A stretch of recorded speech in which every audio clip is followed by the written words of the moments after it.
அகிலமெங்கும் உள்ள தமிழ் நேயர்கள் அனைவருக்கும் பரம்பரை ஜோதிடர் உங்கள் மனோ பாலாஜியின் அன்பான வணக்கம். மேசராசி நேயர்களுக்கு செவ்வாய் பகவானின் பெயர்ச்சி. இந்த செவ்வாய் பகவான் அப்படின்னா நவக்கிரகங்களிலே சேனாதிபதின்னு சொல்லுவோம். ஏன்னா செவ்வாய்க்கு பலவிதமான காரகத்தன்மைகள் உண்டு. ஒருத்தருடைய ஜாதகத்தில் செவ்வாய் பகவான் நல்ல நிலையில் இருந்துட்டா அவருக்கு எந்த விதத்திலையும் ஒரு சாதுர்த்தியம், வீரியம், வேகமாக செயல்படக்கூடிய ஒரு தன்மை உருவாகுதுன்னா அவங்களுக்கு செவ்வாய் பகவான் நல்ல நிலையில் இருக்குதுன்னு அர்த்தம். அதே சமயத்திலேங்க மேசராசி நேயர்களுக்கு அதிபதியே செவ்வாய் பகவான். மேசத்துக்கு உண்டான அதிதேவனும் செவ்வாய் என்பதனால மேசராசி பிறந்தவங்களை பொறுத்த வரைக்கும் எப்போவுமே நீங்கள் உண்மையிலேயே ரொம்ப ரொம்ப ரொம்ப ஒரு நேர்மையானவங்கன்னு சொல்லலாம். ஏன்னா உங்ககிட்ட தான் கோபம் இருக்கும். கோபம் இருக்கிறவங்கக்கிட்ட நல்ல குணம் இருக்கும். அந்த குணம் என்னென்னா, அடுத்தவங்க தவறு செய்தாங்கன்னா கண்டிப்பாக அது உங்களுக்கு பிடிக்காது. ஏன்னா நீங்கள் கரெக்டாக இருப்பீங்க. எந்த விஷயத்துலேயும் தவறு செய்யவும் மாட்டீங்க. அடுத்தவங்க தவறு செய்தாலும் அதை தப்புன்னு கேட்கக்கூடிய அந்த குணம் மேசராசிக்காரருக்கு மட்டும்தான் அந்த தன்மை உண்டு. இன்னொரு விதத்தில் சொல்ல போனோம்னாங்க, காலபுருஷ தத்துவத்தில் முதலாவது வரக்கூடிய ராசி உங்களுடைய ராசி தான் மேசராசி. உங்களுடைய ராசியில் தான் சூரிய பகவானே உச்சமடைவார். ஏன்னா நவக்கிரகங்களையே தளபதி யார்? சூரிய பகவான், தலைவர் சூரிய பகவான். அப்போது அந்த சூரியன் உச்சம் அடையக்கூடிய இடம் எப்படி இருக்கும்? பிரகாசமாக இருக்கும். நீங்களும் நல்லா இருக்கணும்னு நினைக்கிறத விட நம்மளை சுற்றி இருக்கிறவங்க நல்லா இருக்கணும்னு நினைப்பீங்க. இன்னொரு விதத்தில் சொன்னோம்னா, மேசராசிக்காரரை பொறுத்த வரைக்கும் குடும்பத்தில் அண்ணன் தம்பி, அக்கா தங்கச்சி எல்லாரும் நல்லா இருக்கணும். அப்பா அம்மா அவங்க ஆரம்ப காலத்தில் அவங்க கஷ்டப்பட்டவங்களாக இருந்தால் கூட நாம் ஆளாயிட்டும் இல்லை, அவங்கள சந்தோஷமாக வச்சுக்கணும், அவங்க நிம்மதியாக வாழணும் அப்படின்னு நினச்சி தன்னுடைய கஷ்டத்தை பெருசாக யோசிக்காமல் பணம் சம்பாதிச்சாலும் பொருளாதாரம் எவ்வளோ நம்மக்கிட்ட இருந்தாலும் கூட பிறந்தவங்களுக்கு கொடுக்கறதுலையும் நீங்கள் யோசிக்க மாட்டீங்க. பெற்றவங்களை மனம் தளராமல் அவங்களுடைய மனசை குளிர்ச்சி அடையக்கூடிய அளவுக்கு சந்தோஷமாக வச்சுக்கக்கூடிய ராசி தாங்க மேசராசிக்காரர். ஆனால் அப்பேற்பட்ட நீங்கள் உங்களுடைய ராசி பகவான் உங்களுக்கு கடந்த காலத்தில் எவ்வளவோ நமக்கு சிரமங்களும் சில பாதிப்புகளும் நாம் நல்லபடியாக தான் நினைக்கிறோம். எல்லாரும் நல்லா இருக்கணும்னு நினைக்கிறோம். உழைப்புலையும் நம்ம கொஞ்சம் கூட யோசிக்கிறதில்ல. ஒரு வேலை செய்யணும்னா ரொம்பவுமே படும்பாடுபட்டாவது அதை கரெக்டாக செஞ்சு முடிக்கணும்னு நினச்சி முடிப்பீங்க. இந்த திறமை உங்கள்கிட்ட தான் இருக்குங்க. அது மட்டும் கிடையாதுங்க. ஒரு அரசாங்கமாக இருந்தாலும் சரி, ஒரு அரசியல்வாதி சம்மந்தப்பட்ட ஒரு அரசாங்க துறையில் வேலை செய்யக்கூடியவங்களாக இருந்தாலும் சரி, எங்கிருந்தாலும் நேர்மையாக இருப்பீங்க. இப்பேற்பட்ட உங்களுக்கு என்னவோ நாம் நல்லா தான் நினச்சோம், ஆனால் நமக்கு வந்ததெல்லாமே யார் நல்லவங்கன்னு நம்பணுமோ அந்த இடத்துல தான் நமக்கு பிரச்சனை. நாம் பாட்டில் நம்ம வேலை உண்டு நாம் உண்டுன்னு இருந்தோம். கடைசியில் பார்த்தோம்னா நமக்கு யாருக்கு நல்லது செஞ்சோமோ அவங்க மூலியத்தில் தான் நமக்கு கெட்டதே வந்தது. நம்மளுடைய வளர்ச்சி எந்த அளவுக்கு தடை ஆச்சு அப்படின்னு பார்த்துட்டிங்கன்னா, உண்மையிலேயே மேசராசியில் பிறந்தவங்க பொறுத்த வரைக்கும் நீங்கள் யாரை அதிகமாக நேசிச்சிங்களோ, யார் மேலே அதிகமாக அன்பு வச்சிங்களோ, யாருக்கு அதிகமாக கொடுத்தீங்களோ அவங்களால தான் நீங்கள் பாதிக்கப்பட்டிருப்பீங்க. அந்த மாதிரி ஒரு நிகழ்வுகள் எல்லாமே மேசராசி நேயர்கள் அனுபவிச்சிருப்பீங்க. அனுபவிச்சாலும் இன்னைக்கு நம்ம அளவுக்கு யாருடைய ஒத்துழைப்பு இல்லைனாலும் பரவாயில்ல, நம்மளுடைய முயற்சியில் நாம் சாதிச்சு காட்டணும்னு முயற்சி எடுத்தீங்க.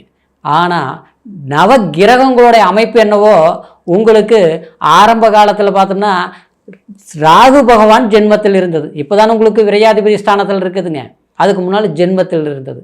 அப்போது இன்னொரு விதத்தில் பார்த்தா இந்த குரு பயிற்சி மே மாதத்துக்கு முன்னால் பார்த்தோம்னா ஜென்மத்திலேயே இருந்தது குரு பகவான். இது எல்லாமே ஒரு விதத்தில் உங்களுக்கு சாதகமாக இருந்ததா அப்படின்னா இல்லை. ஏன்னா 10வது குறைக்கு சனி பகவானும் 3ஆம் பார்வையை உங்களுடைய ஜென்ம ராசியை பார்க்குறாரு. இது எல்லாமே இந்த ஒரு 2.5 வருஷ காலம் அதிகபட்சம், இந்த 2 வருஷமெல்லாம் எடுத்துட்டீங்கன்னா கடுமையான மன உளைச்சல்கள் நீங்கள் சந்திச்சிருப்பீங்க. குறிப்பாக ஒரு வேலையில் பார்த்தோம்னா வேலையில் நமக்கு வேலையே திருப்தி இல்லை. நாம் நியாயமாக வேலை செஞ்சாலும் அந்த இடத்துல நமக்கு ஒரு மதிப்பு மரியாதை இல்லை. மதிப்பு கிடைக்கலனாலும் பரவாயில்ல, நாம் செய்த வேலைக்கே பரவாயில்லன்னு பாராட்டுவாங்கனாலும் பரவாயில்ல, குறை சொல்லாமல் இருந்தால் போதும். ஆனால் நமக்கு நல்லா செஞ்சாலும் குறைகள் செஞ்சுருப்பாங்க. தவறுகள் செய்யாமல் இருந்தாலும் நமக்கு தவறுகள் ஏற்பட்டிருக்கும். அந்த தவறுகள் தான் செய்ததல்ல. மேசராசினியர்கள் தவறு செய்ய மாட்டீங்க, ஆனால் மற்றவங்க செய்த தவறு நம்மளை பாதிச்சிருக்கும். அந்த குறை நாம் செய்ததா பழிகள் வந்திருக்கும்.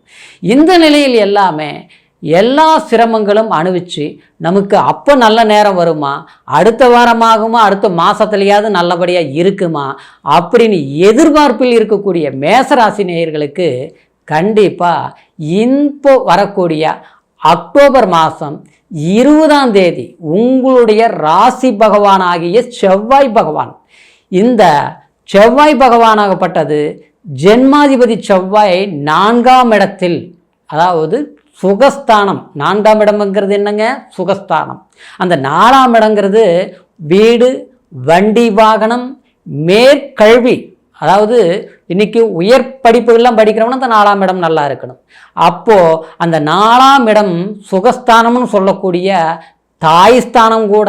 ஏன்னா காலபுருஷ தத்துவத்தில் சொல்லிட்டோம்னா 4ஆம் இடம் அதாவது உங்களுக்கு சுகஸ்தானம், அதாவது கடகம். அப்போது அந்த இடத்துக்கு அதிபதி சந்திர பகவான். அந்த நட்பு பெற்ற வீட்டில் போய் கடக ராசியில் நீச்சம் அடைய போகிறாரு செவ்வாய் பகவான். அப்போது 4ஆம் இடத்தில் செவ்வாய் நீச்சம் அடைஞ்சாலும் கண்டிப்பாக 4ஆம் ஸ்தானங்கிறது சுகஸ்தானமாக இருக்கிற சந்திரனோட வீடு நட்பு பெற்ற வீடாக இருப்பதனால பெரும் அதிகார பலங்கள், ஒரு மேன்மையான சாதக பலன்கள் கண்டிப்பாக நடக்கும்.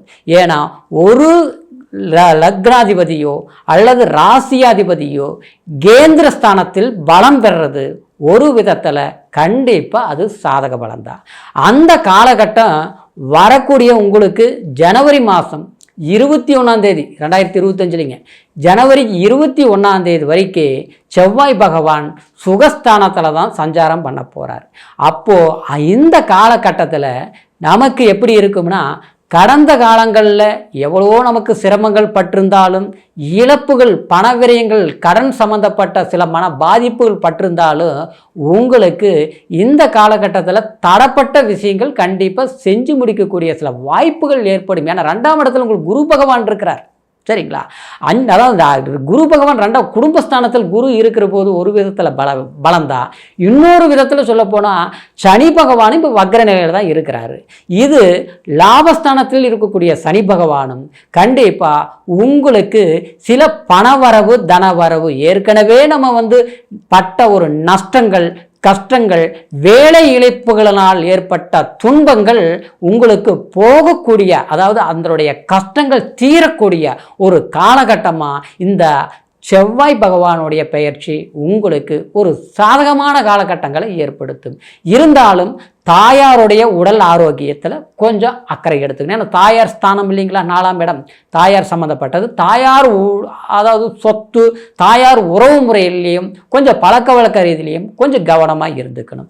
இன்னொரு விதத்தில் சொல்ல போனோம்னா புதிய பூமி சார்ந்த விஷயங்கள், வீடு கட்டுற சம்மந்தப்பட்ட விஷயங்கள், அடுத்தது வண்டி வாகனங்கள் சம்மந்தப்பட்ட விஷயத்திலையும் இதுலேயும் கண்டிப்பாக உங்களுக்கு ஒரு சாதகமான வாய்ப்புகள் கொடுக்கும். ஆனாலும் ஆரோக்கிய விதத்தில் கொஞ்சம் தெளிவாக இருக்கணும். ஒரு கைவலி கால்வலி உடல் பேடைகள் இருந்ததுன்னா கண்டிப்பாக இந்த காலகட்டத்தில் ஒரு மருத்துவ செலவுகள் பண்ணாலும் இல்லையா ஒரு கோயில் குளங்களுக்கு போயிட்டு வந்தாலும் நிச்சயமாக உங்களுக்கு ஒரு மாறுதல் அப்படின்னா நமக்கு ஒரு தீர்வு கிடைக்கக்கூடிய ஒரு காலகட்டமாக அமையும்.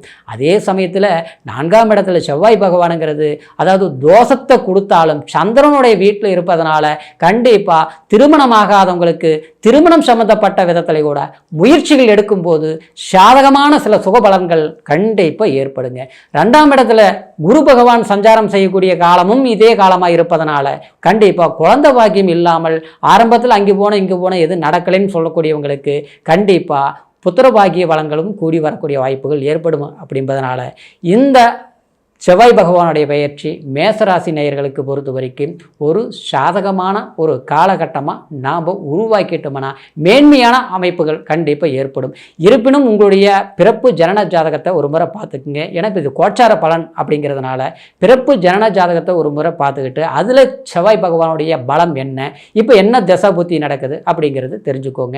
உங்களுடைய ஜாதகத்தை நம்மக்கிட்ட பார்க்கணும் நீங்கள் விரும்புனீங்கன்னா கீழே இருக்கிற நம்பருக்கு ஃபோன் பண்ணி பிறந்த தேதி பிறந்த நேரம் பிறந்த ஊர் மூணையும் தெரியப்படுத்தி முழுமையான பலன்களை தெரிஞ்சுக்கிட்டு இனி வரக்கூடிய காலம் மேசராசி நேயர்களுக்கு சாதகமான பொன்னான காலமாக அமையணுங்கிற ஒரு வாழ்த்துக்களோடு மீண்டும் அடுத்த பதிவில் சந்திக்கிற வரைக்கும் நன்றி, வணக்கம்.